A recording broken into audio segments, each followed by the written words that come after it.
Hey everybody, this is Staff Sergeant Brian Schroeder. And I'm Leanna Maschino. And welcome to the OK Guard Show. Yeah. So this month we're talking about Native American Heritage Month, which is every November. Correct. We went over to the museum that's right down the road off 36th and interviewed curator of the museum, Mike Gonzales. He has a wealth of knowledge of history in the Oklahoma National Guard as a whole, especially Native American history and culture, and it runs deep. And when you say us, of course, you mean Sergeant Anthony Jones. Yep. He's the one that sat down with Mike Gonzales. We were just there to record audio and video.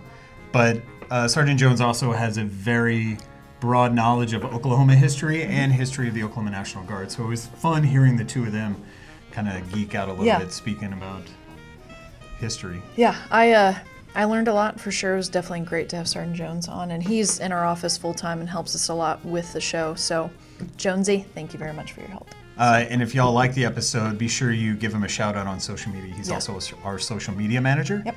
So, like us on Facebook, Twitter, send us a good shout out on Podbean. Let us know how we're doing. Yeah, cool. You want to roll into it? Let's do it. All right.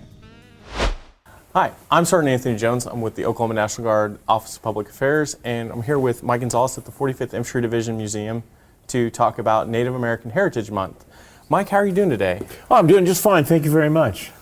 So, being the Oklahoma National Guard and November Native American History Month, or Heritage Month rather, there's a lot of intertwined history between the Oklahoma Guard and Native American history, and I think the museum kind of talks about that history. Where does that history begin? Oh gosh, we begin the story of Oklahoma's military past in the year 1541 with the expedition of the Spanish Conquistador Coronado to what we now call Oklahoma. But you have to advance forward in time to the 1830s when the five tribes were forcibly relocated to Oklahoma. Once they got here, they reestablished their towns, their cities, their farms, their roads, their communities. And to protect those communities, each tribe constructed its own internal police force. And these police forces ultimately became known as the Light Horsemen. By the 1890s, the federal government recognized that the Light Horsemen were taking a lot of the burden off the Army that had been left here in Oklahoma for a number of reasons. And so the federal government began to subsidize the Light Horsemen's operations with weapons and uniforms. Now, albeit these are already antiquated weapons and uniforms, but nonetheless, the federal government began to help them out with those kinds of resources. So that's some of the early association with Native Americans and Oklahomans. Once we get into the 20th century, the Oklahomans, the Native Americans that live in Oklahoma, have been some of the most patriotic, staunchly patriotic members of our community. They served in disproportionate numbers in the First World War. And in the Second World War, the great numbers of Native Americans were in the 45th Infantry Division. You have to understand, the division in the early days was made up of the elements of the National Guards of 4 states, Oklahoma, Colorado, New Mexico, and Arizona. Very large Native American population in that region. So the 45th Division, at the time of its mobilization, had a very large segment of its membership being Native Americans. Okay, so you mentioned with World War I that there was a large number of Native Americans who served in the Guard.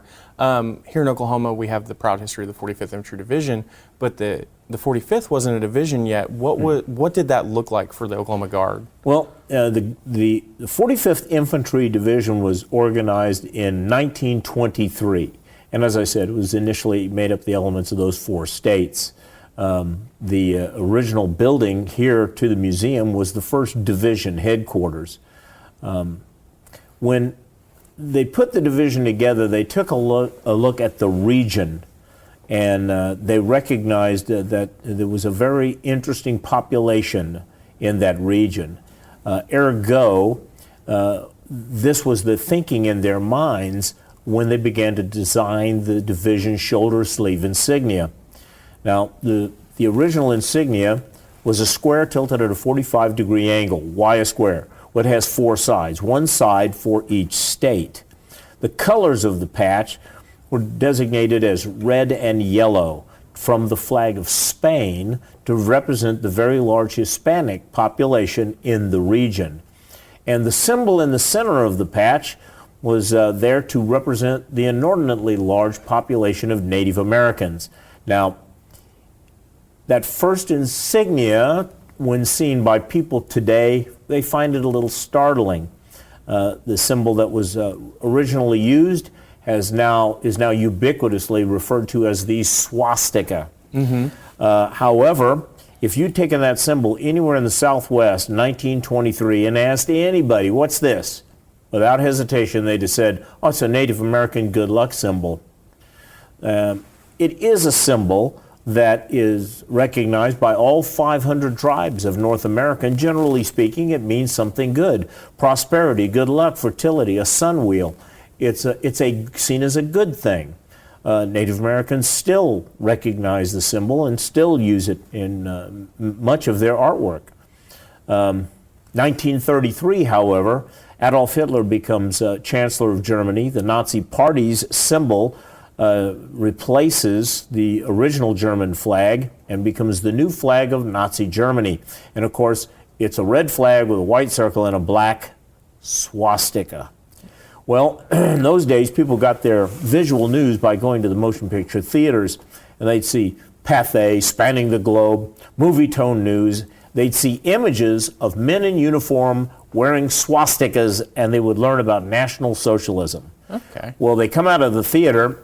Here's Billy Bob on his way home from drill, and what is he? He's a man in uniform wearing a swastika. So there was a need for a change. Oh, yeah, absolutely. They decided that they had to change the shoulder sleeve insignia. And what they did is they held a contest. It was open to all the enlisted ranks. The winner would receive $300. Now, this is the 1930s, $300 during the period of the Great Depression. Lot of money. That is good money. So there were a number of entries, as you can well imagine. The runner-up was a red square again at a 45-degree angle, and embroidered in the middle of this square was going to be a smoking 45 caliber revolver. That makes pretty good sense. 45th Infantry Division 45 caliber revolver. However, the winner was the Thunderbird. Okay. The symbol that we still wear today. The rationale behind that, staying with the Native American logo to represent those Native Americans in the division. Again, Thunderbird is a mythological creature that's generally known by all 500 tribes of North America. The Thunderbird is itself a huge bird of prey. So big it can carry a lake of water on its back, and as it flies over the land, the wind blows the water off the tips of his wings, and that's the rain that flows across the land. The thunder, well, that's the beating of his mighty wings, and the lightning, well, that's his talons, the Thunderbird. So that became the division patch. By 1939, everybody's wearing it. 45th Division gets mobilized prior to World War II in September of 1940. And by 1943, finds itself embroiled in combat with the Germans in Sicily. Now, the Germans had no knowledge of Native American folklore, so they referred to the 45th Division as the Falcon Division. Okay. So in World War II, I know that the 45th has a very large, it's 511 days in combat, a huge legacy there. What role did Native American soldiers play during that time? Well, Native American soldiers were in every regiment of the division.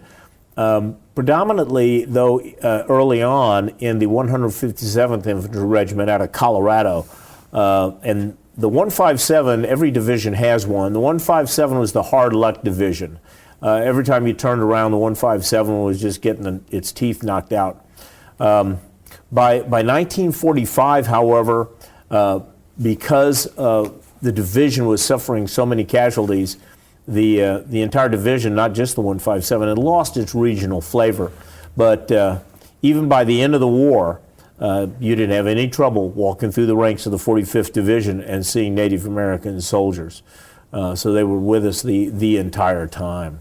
The 45th Division received 10 Medal of Honors. In World War II, the division, 9 members of the division received the 45th. The Congressional Medal of Honor. Now, of those, 3 of them were Oklahomans, and of those, all 3 were Native Americans. So who were they? I know everybody knows Ernest Childers' name. Who were the others? Ernest Childers, Jack Montgomery, and Jack Treadwell. Okay. Jack Treadwell, by the way, stayed in the Army after World War II. When the Korean War came along, he was working at the Pentagon. He asked for combat command. Well, the Army's very reticent to send its Medal of Honor recipients into combat, so he was denied. By Vietnam, however, he was a full colonel, and he ordered himself to Vietnam, where he again distinguished himself in combat as a commander. Okay. So Treadwell, he ordered himself into a combat position. Yes, he ordered himself into combat in Vietnam, where he again distinguished himself. Today, Jack Treadwell is Oklahoma's most highly decorated soldier, even to this day. Do you know each of those 3 kind of their path to service, like where they started or kind of how they entered the service?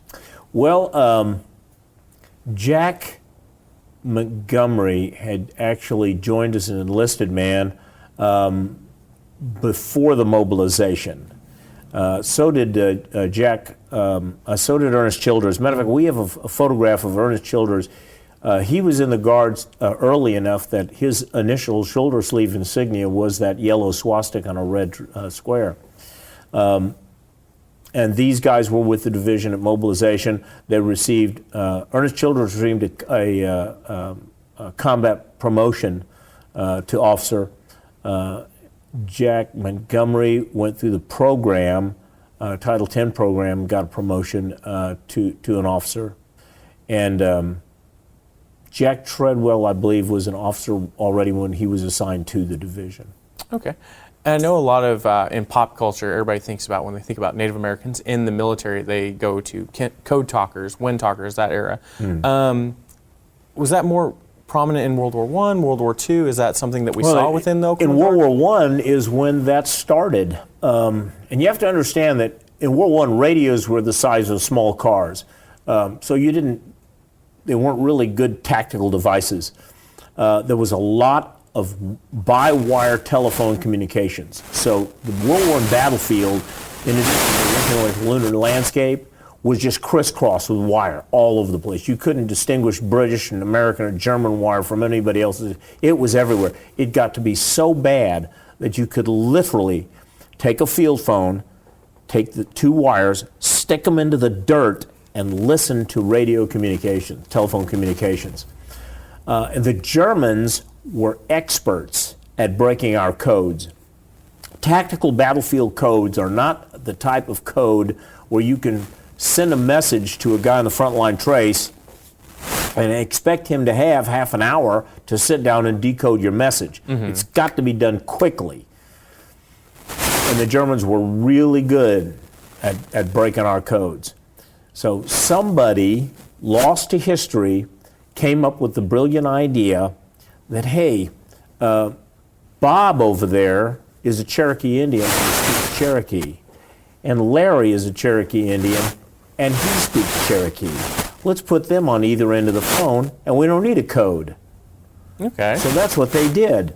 Now, these guys got together, and they figured out the so-called code. In that, in the Native American language, there was no word for artillery piece, tank, airplane.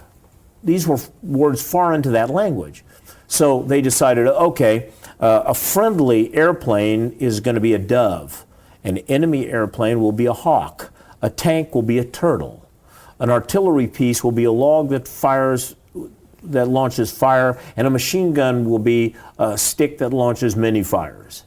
Okay. So they came up with these terms that they all agreed on so they could talk about them on the telephone.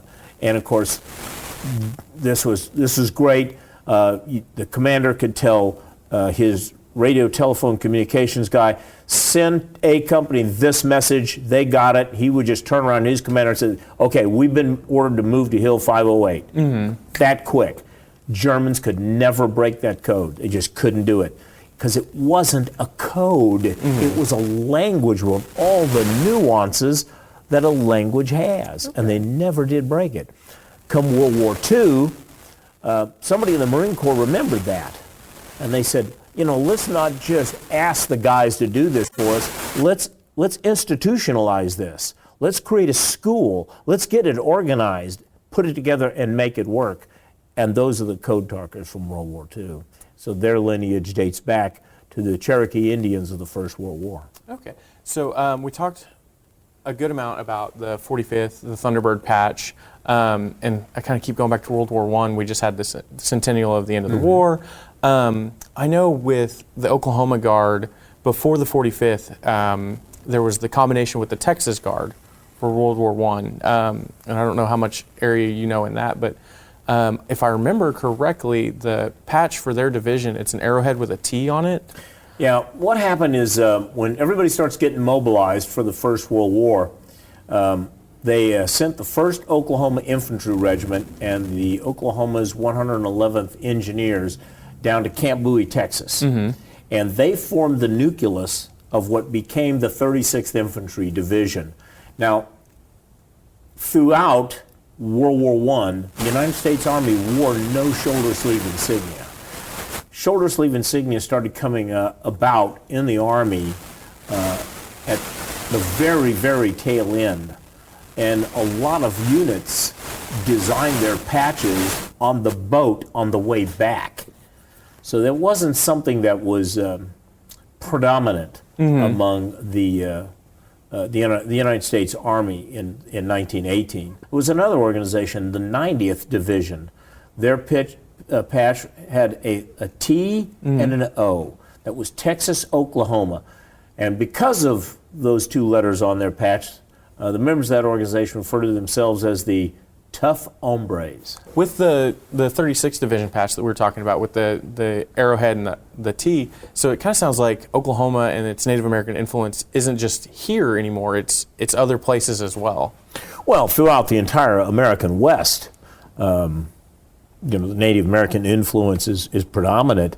And I mean, it depends on how far you want to go back in history, but yeah, it's not just Oklahoma. There's a great, to this day, a great deal of Native American influence in Texas, in Arizona, in New Mexico, in Colorado, in Missouri, in Kansas. I mean, this was where the Plains Indians made their home, and their footprint and their legacy here is profound. Okay.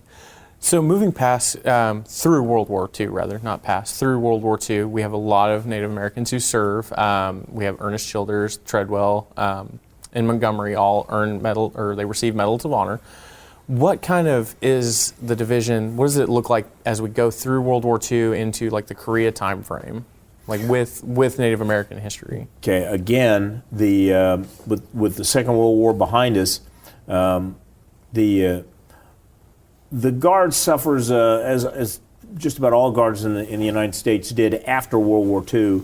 It's really hard to get people to join the National Guard because the veterans, they've done their time, they've worn the uniform, they figure they don't need to be in the Guard. But that began to change after a couple of years, and membership in the Guard started coming up. And it was only 5 short years after the end of World War II that the Korean War started. And when the call went out, the citizens of the state of Oklahoma did not hesitate. The ranks of the Guard filled up very quickly. And of course, a lot of Native Americans in Oklahoma, and they filled up the ranks as well. We had a Medal of Honor recipient from the 45th Division in Korea. And he threw himself on a hand grenade. It's the kind of fellow this guy was, and Charles George, and he received the Medal of Honor of the 45th Infantry Division. Now, he was not an Oklahoman, but he was an Eastern Cherokee. So we talked about Korea with PFC George, his Medal of Honor, he's Eastern Cherokee. As we go through kind of the Oklahoma history and the Oklahoma Guard history, what happens after Korea and still kind of keeping that Native American history in mind? How do things go forward from there? Well, after Korea, there is the threat that the communists are going to do something somewhere else. And sure enough, of course, they did. Vietnam was already starting by the end of the Korean War. And again, after the Korean War's over, it's difficult to fill up the ranks of the National Guard, not just in Oklahoma, but in every nation, every state. But those guys that were members of the division, there was a large population of Native Americans in the division, and they trained with the regular soldiers and climbed up the ranks, just like in every state. The Vietnam War saw a lot of guys join the National Guard. A lot of people will say that they did that to avoid being drafted, but there's no guarantee that the unit you belong to isn't going to be drafted or mobilized and sent to where combat is.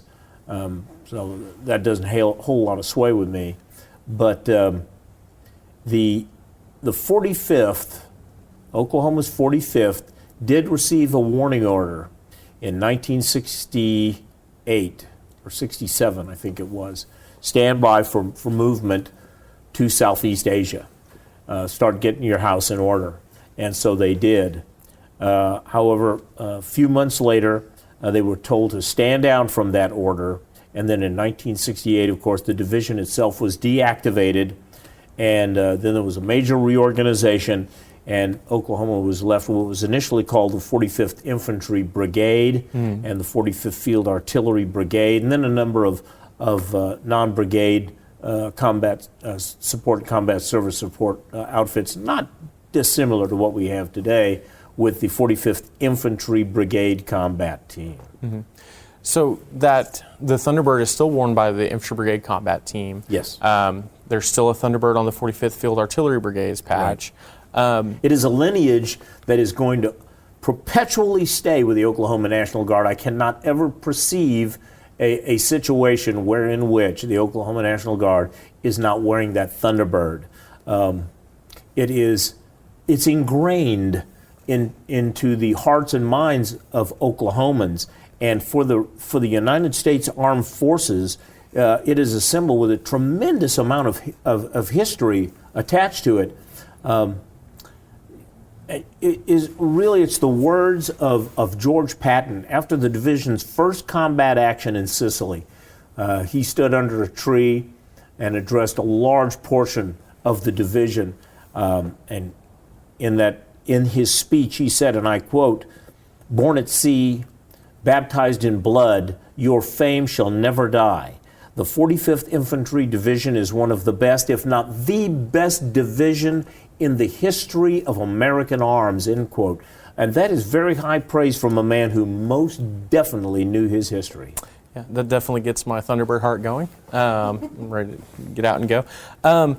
While we're talking about quotes like that and like the heritage and the history of the 45th, do you remember the quote, I cannot remember his name, I think it's Myers, the final commanding general of the 45th during World War II, his farewell address, the dipped in the blood of the Thunderbirds quote. Do you remember that?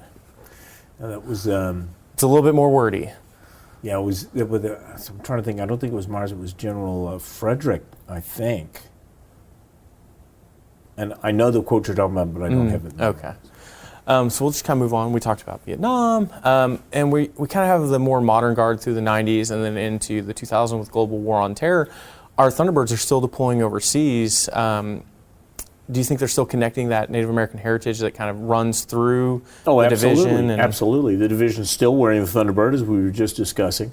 And there are still a large number, and I think it's a number of Native Americans that are in the Guard that is disproportionate to the total population of Native Americans in the state. So they belly up to the bar. They don't mess around.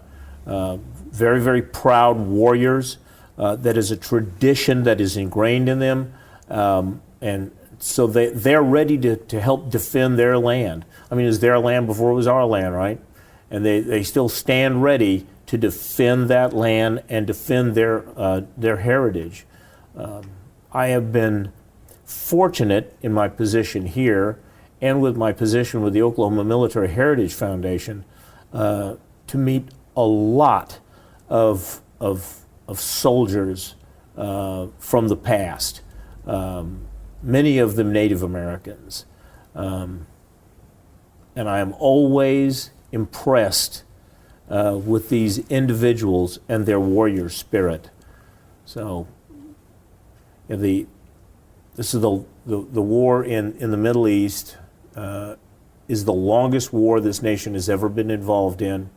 The Oklahoma Guard has seen its share of mobilizations to that theater of operations.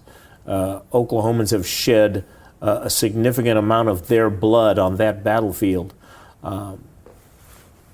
Among the red stains in the sand out there is quite a bit of Native American blood. So, we're talking the history, and this is the museum. What kind of things does the museum have or do that kind of highlights that Native history, that Native American history?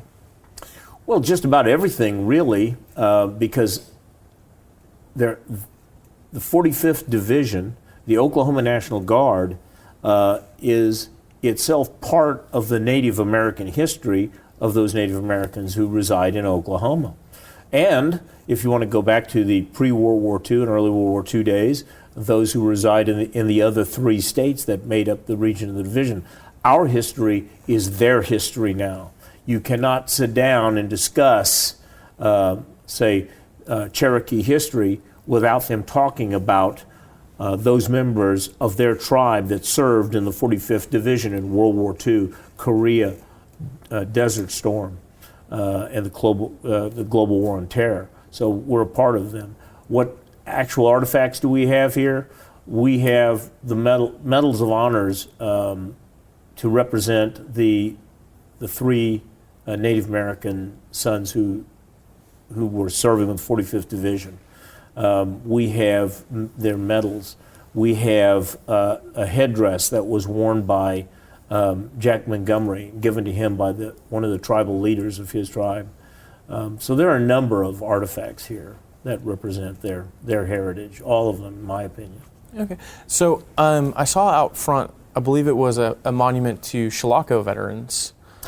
Yes, the Chilocco veterans came in. As a matter of fact, that is the very first stone monument to go up on our grounds.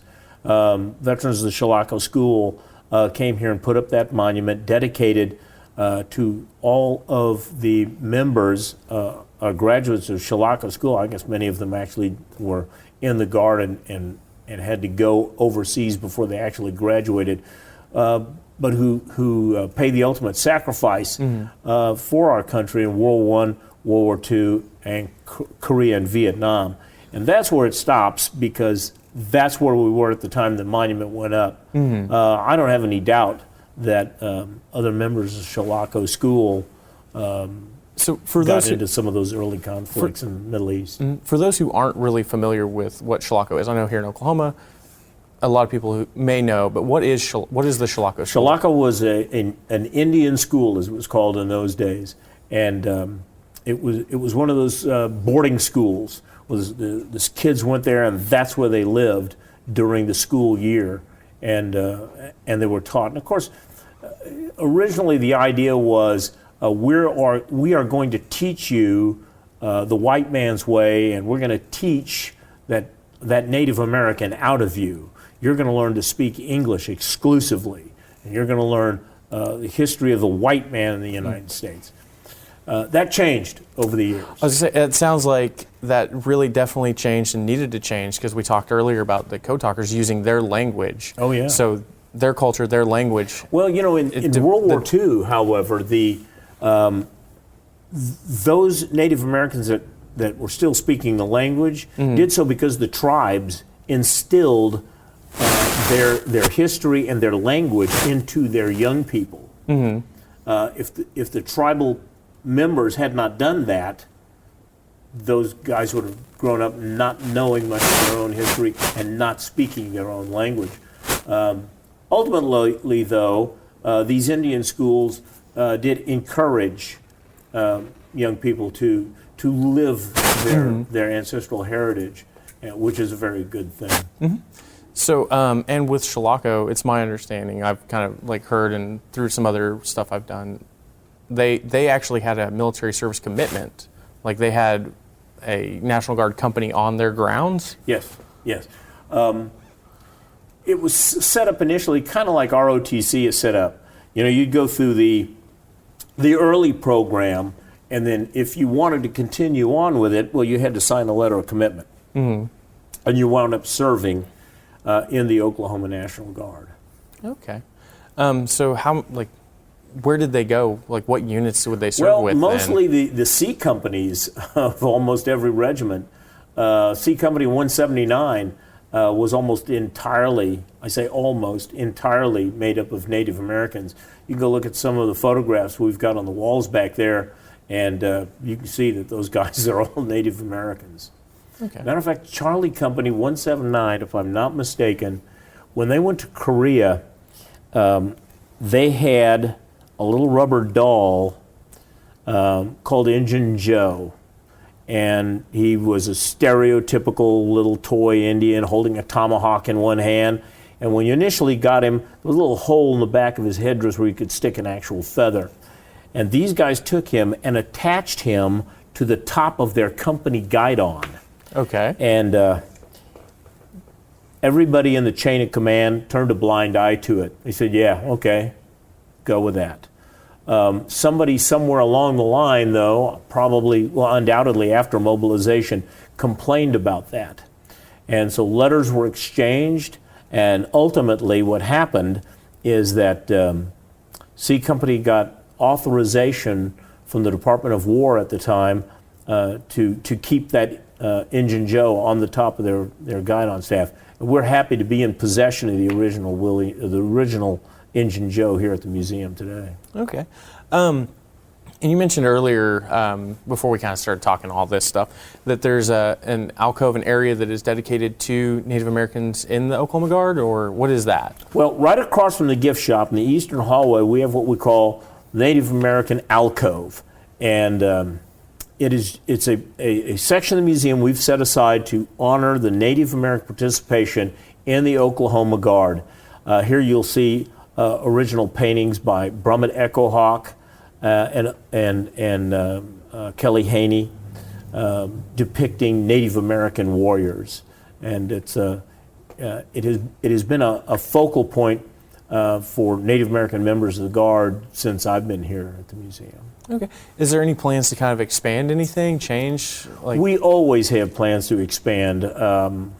Personally, I see us having a museum here on this site the size of Crossroads Mall, but I don't think anybody's paying me any attention. We're constantly planning, along with our counterparts over at the Oklahoma Military Department, to expand the footprint of the building on this site. It takes a lot of money to do that, and the plans are in the work for perhaps a bond issue. We'll see what happens. So if people wanted to come see some of these things, how would they go about doing that? Like, where are we at? Because not everybody knows. Yeah, as a matter of fact, we're kind of the best kept secret in Oklahoma City. We are in what's called the Adventure District of Oklahoma City in the northeast quadrant of the city. The address is 2145 Northeast 36th Street. We're right across from the Department of Veterans Affairs. We're less than a mile west of I-35 on the Northeast 36th Street exit. We are just about 2 miles south of Remington Park. So is there a charge to come here? The museum is absolutely free. We do accept donations at the door. Okay. Is there any kind of other nuggets you think I may have missed while we're talking, or something that's come up like, hey, I think this is a really great thing I'd like to share with everyone? Is there anything? Well, the one thing that surprises most Oklahomans or everybody else who comes through the museum is to learn that there were 26 battles of the American Civil War that took place right here in Oklahoma. And mostly those were pro-Southern Indians against pro-Northern Indians. And the last regularly commissioned Confederate general officer to lay down his arms was Brigadier General Stan Wadey, who laid down his arms near Fort Townsend, Oklahoma. He was a Native American. This, of course, means that the American Civil War ended in the state of Oklahoma. So, from a historical perspective, or even your own personal opinion, why is it important to honor Native Americans and recognize their service amongst everybody's service in the Oklahoma National Guard? Native Americans are unique to our population. Understand, when we went to war with Spain in 1899, there were a lot of Native Americans in the Army. Many of them were from tribes where their people were considered prisoners of war because of the Indian Wars that had just barely ended. So they're kind of a unique population in the United States. They once had their own nations here. Now they've melded into our population, but they retain that heritage. And as long as they are going to stand up and help us defend the United States of America, they deserve special recognition. So, last year, the centennial of World War I, I had the opportunity to go to France and walk around a lot of the cemeteries and things like that, and they had a big display that was honoring Joseph Oklahoma, who was part of the 36th during that time. I know that there have been talks and things like that of getting him the Congressional Medal of Honor. He's been awarded the highest honor from the French military, from the French government. In the U.S., I believe he was awarded the Silver Star.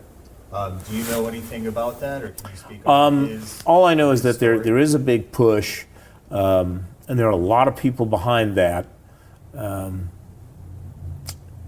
It is an effort that is doable. It can be done and has been done. It is just a very, very onerous procedure. The Medal of Honor is not issued out lightly. Not to say that any other award is issued out lightly, but there are a number of hurdles. Even at the time, if a soldier today goes out and is involved in an act that his commanders believe warrants the Medal of Honor, it may be 2 or 3 years before he gets it because of the procedure. And of course, in the instance of guys who they're pushing to get medals for them from acts that happened 100 years ago, it can be an onerous procedure. But my understanding is that the people behind the effort are determined. So as long as they stick with it, I think they stand a pretty good chance. And I know during that time, Native Americans were not citizens of, or considered citizens of the United States. So the natives that went to World War I, that volunteered for World War I, they weren't citizens. They were just seeing that it was important for them to go and defend the land that they live on without being a citizen, without being drafted like everybody else around them was. Do you think that the fact that he wasn't considered a citizen may have something to do with that Medal of Honor? No, I don't think so. I forget what year it was, but I'm going to use this terminology, and I'm not sure it's absolutely positive. But citizenship was kind of made retroactive. So it would not be a determining factor. He was a member of the United States Armed Forces. And the fact that he was involved in an act worthy, above and beyond the call of duty, that's the only requirements. So citizenship wasn't? No, it wasn't ever a factor, except in the minds of some people. This is why we saw just a few years ago where there was an effort to go back and review, and this is still an ongoing process, review people's records that were from minorities and see if they didn't deserve the Medal of Honor upgraded from, say, the DSC. 45th Division has 2 such members who were retroactively awarded the Medal of Honor. Is that just based on back in the day they didn't? Yeah, there was a lot of prejudice. Yeah. It's a sad fact of history, but that's the way things were. Fortunately, now, with some degree of enlightenment, we're going back and correcting those errors. It's sad that many of those guys have since passed away and can't benefit from that award. But there are many Vietnam era guys who were put in for the medal and didn't get it, and then they're still with us when it was upgraded. And for me, that's that's something that you just want to celebrate. And they're still here, and you can see the President of the United States hang the medal around their necks. Long since overdue. But for a more recent Native American and a female, can we talk about? I cannot remember her name, but she became the Black Hawk pilot. About Oklahoma Guard? Yeah. Vicki Jones? Yes, Vicki Jones. Yeah, Vicki Jones. Can you talk a little bit, highlight her a little bit, because breaking a lot of barriers, especially in her time in the Guard as both a Native American and a female, and becoming a pilot. Can you chat a little bit? I had the opportunity to sit down and have a discussion with Vicki Jones, and I found her to be an exceptional human being. Mm-hmm. Dedicated and filled with a spirit of elan. She strikes me as the kind of person that just isn't going to take no for an answer, and I think that's probably what she's been out throughout her life, which accounts for the fact that she was the first female Native American to achieve the things she did. She gets in the Guard, she becomes Oklahoma's first, not just the first pilot, helicopter pilot, but she saw combat with the outfit. And after having spoken with her, I'm not surprised at all. She's really something else. And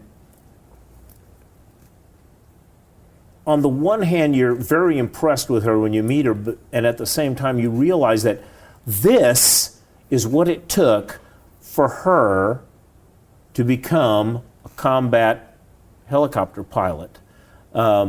She couldn't just walk in the door, pass the tests like anybody else, wind up flying a helicopter. Mm-hmm. She had to be that exceptional person. So she got there, and she broke down the barriers. So today, Native American female, black female, with the drive to become a helicopter pilot and the courage to take that helicopter into combat can do it. And they have her to thank for it. So being a trailblazer is like an important thing. It's key for these areas, right? Oh, yeah, being a trailblazer in any walk of life, absolutely, for whatever reason. Barriers have to be broken down. And frontiers have to be crossed. Mm-hmm. And to my mind, and I think the mind of most Americans today, it doesn't make any difference what your heritage is. It doesn't make any difference what the color of your skin is or what your last name is. If you're the person with the drive, the determination, and the courage to fly all the way to Mars and be the first person to set foot in that red sand, go for it. So you mentioned before that as far as recruitment and enlistment of Native Americans in the Oklahoma Guard is kind of disproportionate to the total population in Oklahoma. Yeah, in many cases throughout history. Why do you think that is? Because in Native American tribal communities, the spirit of the warrior is still a big thing. You know, the special warriors in the tribes, and this is a heritage that they maintain. And so when the call goes out from the government or from the state, we need warriors, these guys are like, well, hey, that's me. You know, I come from a family of warriors. And they're the first ones to get in the line to sign up. So you may have noticed a little bit of static in the audio of this episode. Don't be spooked. Even though we recorded this episode 3 days before Halloween, that crackle you hear is just one of our friendly phantasms at the 45th Infantry Division Museum, where we recorded this episode of the OK Guard Show. Located at 2145 Northeast 36th Street in Oklahoma City, the 45th Infantry Division Museum takes visitors on a historical journey beginning in 1541 through the Oklahoma National Guard's participation in the Persian Gulf War. Housed in the former Lincoln Park Armory, built in 1937, the Oklahoma red dirt bricked building houses a 27,000 square foot gallery of militaria relative to the military history of the state of Oklahoma, including the nation's third largest collection of historic military firearms, the world's largest collection of items once owned by Adolf Hitler, and more than 200 World War II cartoons illustrated between 1944 and 1945 by 45th Infantry Division soldier Bill Malden. You can also view various tanks, aircraft, troop carriers, and artillery cannons on the 15-acre grounds surrounding the museum. The museum, which is staffed by volunteer veterans, is open Tuesday through Friday and closed on Mondays. Admission is free, so stop by and explore Oklahoma's bygone military history of yesteryear today. Can you tell us about these two gentlemen? Well, certainly these are two paintings by Brummett Echohawk of two of our Medal of Honor recipients painted from life. This one here, this is Jack Montgomery's Cherokee Indian. In the foreground, of course, is Jack in his World War II uniform with his Medal of Honor around his neck. And in the background, you can see a depiction of the action for which he received that award. He had gone forward with a patrol. He put them behind a stone fence, and it was just about dawn. It was very, very foggy. They really couldn't see what was in front of them. He was hesitant to take his patrol down there, so he went by himself, hoping to be a bit more stealthy than a whole group of guys walking down the road. And he encountered quite a few Germans in a little house, which is depicted by this area up here. Okay. He killed most of them, captured the rest, took out machine gun nest. For this action, he received his Medal of Honor. You said this is Ernest Childers? Yeah, this is Ernest Childers. He was with the 180th. He and Brummett Echohawk, who's the artist, were pretty good friends. The top portion is Anzio. You can see the guys coming ashore, and in the background you can see the naval flotilla and you can see the landing craft coming ashore, and the guys taking the beach. Behind Ernest is a depiction of the action for which he received his medal. Again, they were on a patrol. They came to a town which is down here by the viaduct. And as they were entering the town, they came under machine gun fire. He dives into a shell crater and breaks his ankle. Ow. So now his soldiers managed to force the Germans to take their machine gun and relocate. And now they're trying to get back to their own lines. And they're trying to help Ernest along. And they get to a point, and on the top of this ridge, there are 3 German machine gun nests. And they are laying down a heavy fire on the rest of the battalion down in the valley. So what Ernest did is he had his men stay behind, and then he crawled along this ledge, and he killed all 3 of the Germans that were manning the machine guns, all 3 machine gun nests. The last one, he told me himself, he says, he takes a bead and he can just barely see the tops of these helmets, these 2 Germans manning a machine gun nest.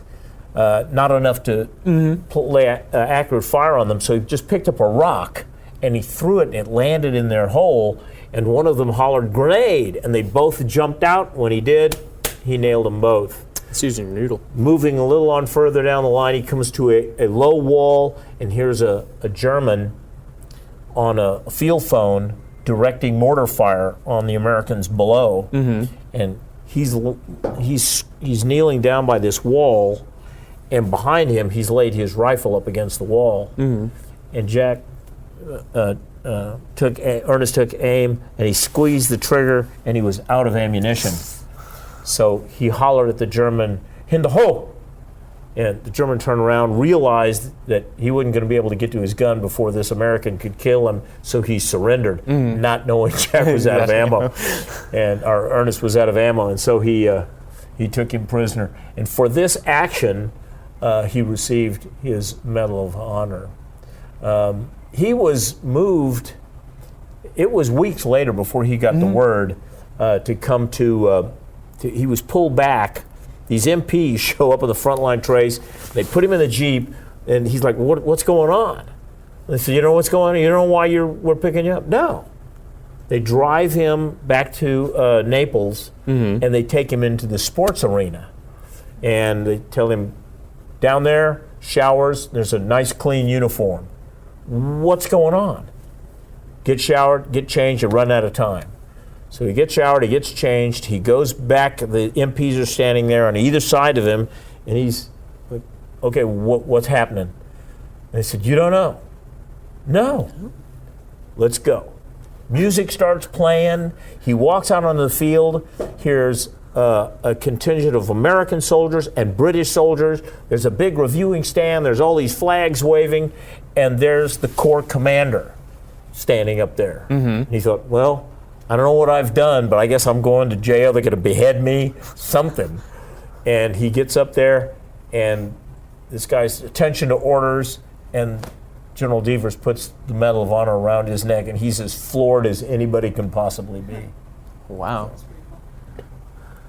So yeah, in the painting, these guys definitely look scared, and I think I'd be scared too hearing that story. Like that sounds absolutely terrifying. And I can see on his regimental or on his infantry rifles, he does have 180th on there. So we have another Medal of Honor from the 180th, and I feel like I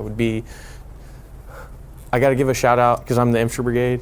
I'm at the infantry brigade. I got to give a shout out to the 180th because they are always telling us they have the most Medal of Honor recipients. Yeah, I think that's true. They don't let it go away. Let it go away. I also want to point out these two paintings were done by Brummett Echohawk. Brummett was an incredible individual. I had the privilege to know him until his death. He was a combat veteran of World War II. Incredible story about him. He and three other guys from his tribe, all members of the warrior clan, are in the Guard. They know they're getting ready to go overseas to fight a war. And they went to a tribal shaman, and they said, what's going to happen to us in the war? And the shaman said, of the four of you, one will be killed. The rest of you are coming back. Exiting the landing craft, in their first combat action on the island of Sicily, one of the guys is shot and killed. The other guys think, well, now we got a ticket to ride, right? Okay. She said you'd come back. She didn't say you'd come back in one piece. Okay. So it's all about the details. Ernest was he was a crazy man. He standing right here, he told me these stories about his combat action in Germany, or in Italy and France. And I'm standing here thinking, this old guy's stretching the blanket just a little bit. And then later, during a reunion, I met guys that served with him, and I said, Brummett told me, and he said, yeah, that's absolutely true. I was there. I saw him do that. It's crazy. He's a crazy man. They were on a patrol. They're coming back from this patrol. You understand, he threw out, because he's Native American, he carried this immense Bowie knife on his belt. And they're coming back from this patrol. They've got all their equipment. They're very tired. They take a break, and they lean against this low stone wall. Well, on the other side of the wall, they hear some guys walking up. Another patrol. They're a little confused. Then it dawns on them they're speaking German.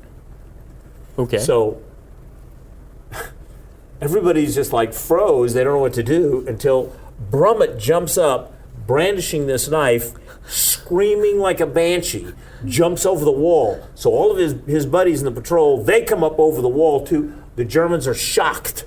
And of course, here's this red Indian with this huge Bowie knife, and these guys scatter. Well, Brummett takes off after this German who's carrying MG-42 machine gun over his shoulder. And this guy's running down the hill, and he looks over his shoulder.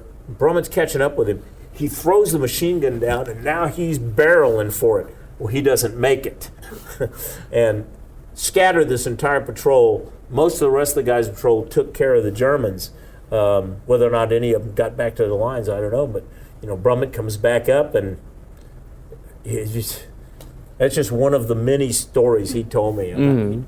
At Anzio, he talked about, he saw this tank. They were in the Mussolini Canal, this tank.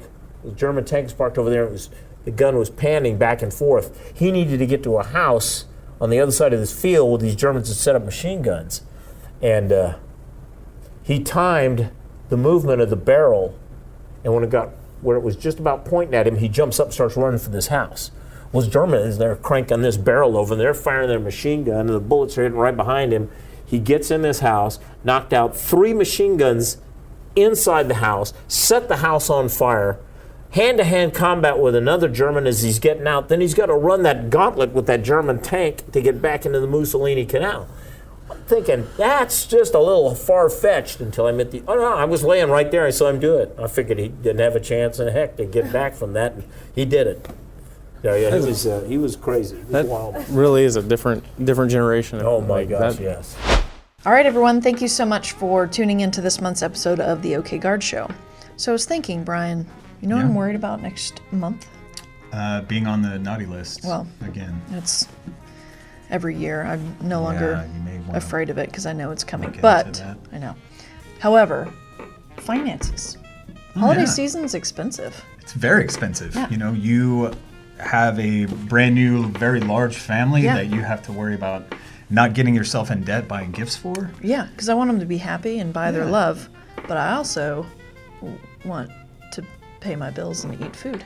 I mean, both of those are very important things.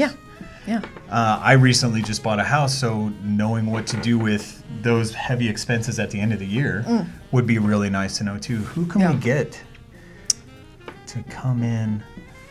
Shay Cockrell. Yeah.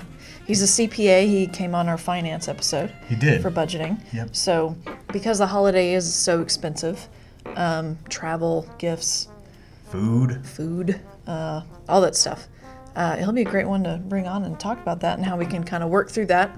Yeah, and not put ourselves in a hole. I don't want to be in a hole. No, you don't want to start the year out digging yourself out of a hole that you just got in a couple weeks before. Yeah, just because of, presents and stuff like that. So, So tune in next month. We're going to do it a little bit earlier than we normally do, just so everybody can get these great little bits of information before you break the bank. Hopefully you don't break the bank or into the bank to pay for holidays. Yeah, don't do that. That is illegal. Yeah. We had to look it up, but it is in fact illegal to break into a bank. Right. So earn it honestly, guys. Come on. Right. Don't end up on the naughty list. Yeah. So that's not the reason, I'll say. Anyway. All right, well, we'll see you here in a couple weeks then. Yeah. All right. Yeah. Have a good November. All right.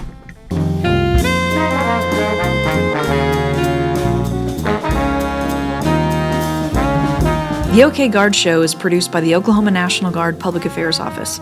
Any mention of products or brands does not imply endorsement. All guests on the show are volunteers in an effort to inform and educate members of the Oklahoma National Guard, their families, retirees, potential recruits, and the community.